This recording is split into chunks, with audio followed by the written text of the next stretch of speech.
And hello everybody, welcome back to the channel. Guys, an absolute masterclass from Zia Yusef this morning on BBC Politics. We're going to be watching it here in today's video, but Zia doesn't accept the framing of the interview questions, and rightly so. Now, all we've heard from the establishment and the mainstream media is this excuse not to do anything and change the police guidelines and sit on their hands because the family said, or Henry's father said, that he doesn't want to use his son's death to divide the country. That doesn't mean that they said that they don't want to see change in the policing. That also doesn't mean that they don't want people like Sikhs to be carrying knives. And in fact, Henry Nowak's dad did say that it was unacceptable for anyone to carry a 21-centimeter blade. And it's political now because the police were following equality guidelines. So, of course, there needs to be answers when it comes to this. I hate the way that they're framing this. Just an excuse not to do anything and not to take this seriously. And without changes made, this sort of thing could happen again and again because of the two-tier policing in this country. Guys, let's have a little listen to Zia. As always, please do hit the like button and hit the subscribe button for more. Welcome to the studio. Did you listen to what the family had to say? I did. And less than 24 hours later, after they had called for calm, Nigel Farage decided to record a special campaigning video suggesting that people respond with pure, cold rage. What was more important to reform this week, making that political argument that you believe in, or respecting the wishes of the family? Well, Laura, did you listen to the full statement from Henry's father? You're here having appreciated your time coming in to ask questions. Obviously, we've just played the statement from Henry's father. He made plain lots of things. Obviously, they're very unhappy with what happened to the police. My question to you, though, is what is more important, the political argument that you're trying to make, which you believe in very deeply, or respecting the family's wishes when they clearly said, do not turn this into a big political argument?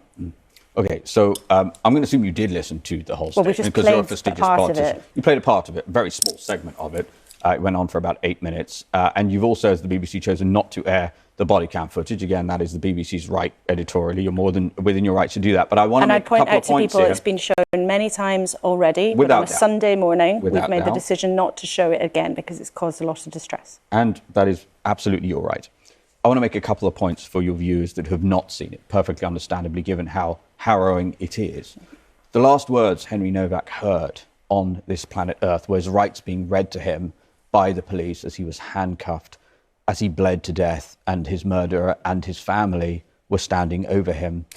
The result of an accusation of racism that was taken more seriously by Hampshire police than Henry's repeated statements that he had been stabbed. And another thing that hasn't been in this programme, and again, I'm not criticising you nor the BBC for this, but again, it's really important context for your viewers.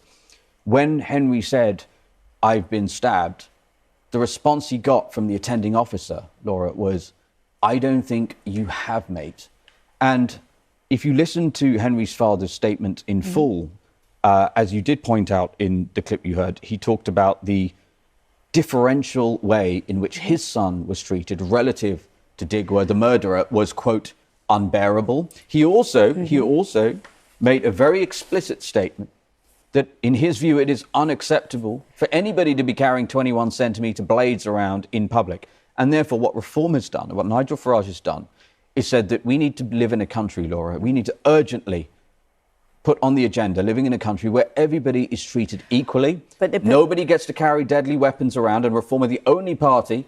The Tories are refusing to commit to this. As you just heard, Labour will not commit to this. And we've discussed... Live in a country where nobody gets to carry a deadly weapon around, regardless of what religion you are. And finally, let me just make the last point here. The last point here is what Nigel said was white lives matter just as much as black lives do. And I think I defy you to tell me that the vast majority of your viewers disagree with that statement. But my question to you is, what was more important to you as a party, making that political argument or respecting the wishes of a grieving family? And I would say we've talked to the family's representatives this weekend, and they have said they would like to reiterate that they did not want this to cause division in the last few days. So what was more important to you as a party, making this political argument, as Nigel Farage did, within 24 hours, recording what he called an emergency address, making a very political point on a very sensitive issue where he said we're living in a two-tier culture in this country where the rights and privileges of white people matter less than those of ethnic minorities. So I'll ask you the same question again.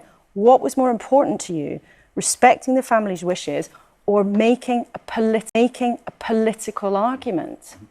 Respecting the family's wishes, which is what we've done, because there's nothing more divisive, Laura, than two-tier policing. And as you've already pointed out on this program, because I was just watching your interview with David Lammy, the notion that there is structural anti-white prejudice embedded within British policing is not just speculation or something Nigel says or something I say. It is literally on the police's own website, both Hampshire Police and British policing. The Race Action Plan, which, by the way, was brought into being under a Tory government, let me just finish this point, explicitly demands that officers do not treat everybody the same and are not colourblind. And the Hampshire Police's, this is something that's new to this programme because you didn't talk about it before, it's really important. Hampshire Police's own Race Action Plan, which was brought about in 2023 under the last Tory government, says explicitly that officers must prioritise offences that, quote, cause most harm to ethnic minorities. But you said that is what you saw in that body cam footage, to the degree you watched it,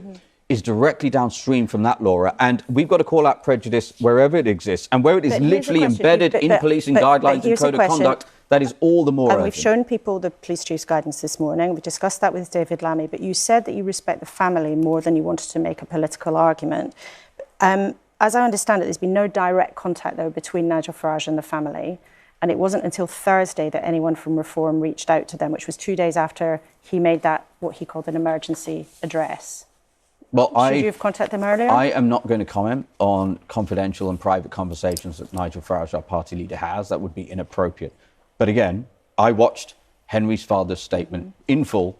I watched it several times because it's incredibly moving. And again, it is, but he explicitly pointed out. Okay, no, but hold on. This is actually really important. He explicitly said many times. It is outrageous that people can wander around the streets of Britain in public carrying a 21 centimetre blade. And you've said that already. And Reform are the only party that have committed to ending that two-tier policing. You've said that already. What is your evidence that this awful killing was a direct result of the advice to police officers and how they should behave? How do you know that what happened in those terrible moments was a result of what you say is anti-white racism rather than just police incompetence? What's your evidence for that? Okay, so here's my evidence. The Police Race Action Plan, both the National Police and Hampshire Police, which explicitly, astonishingly, staggeringly, actually, I mean, I actually could not believe, as somebody who is a full-time apologist, I couldn't believe what I was reading. It explicitly demands that officers... I'm not asking you about the advice. I'm asking you... But hold on. Forgive me. With respect, Laura, you've got to let me finish my point, because I'm answering your question. What is your evidence that it was a direct result of the advice rather than what happened in that moment and the police making a terrible mistake? Okay. So, Laura, a mistake would imply that the police were not complying with the guidance that they had been given.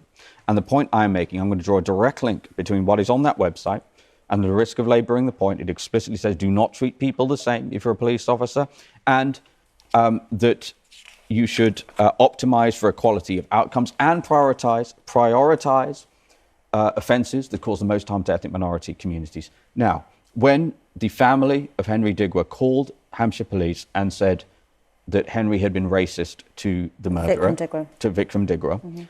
Now, obviously, the trial proved that to be completely false. The police turned up, and there was zero burden of proof for that claim, because the police turned up and moved almost immediately to handcuff a man who was bleeding out. And we already know the police attending officers knew he had a mouthful of blood. We know that too. And if you tell police officers that there will be, quote, zero tolerance for any form of racism or defiance of these guidelines, and you must prioritise the concerns of ethnic minorities and do not treat everybody the same and do not be colourblind. Those are direct quotes from the guidelines. Then the logical conclusion, Laura, is what you saw in the body cam. And this is a really important point, because when people talk about not politicising things, the only way, literally, that we can ensure that we do not have another situation like the tragedy of Henry's death is through political means. And that's why we're going to continue to make the arguments. And nobody's going to guilt trip us into not making these arguments. Do you think the police are...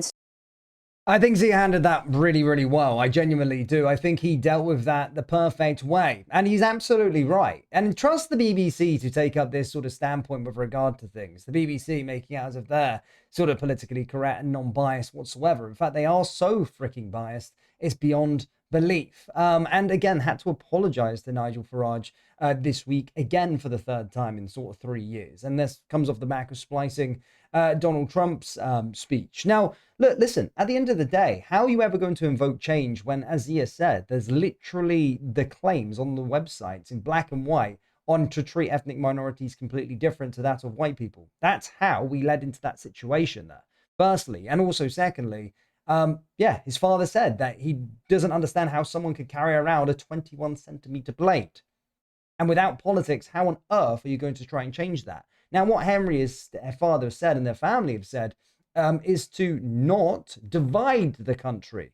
That is something completely different to trying to make changes happen. That's the point. Guys, let me know your thoughts on that down there in the comments.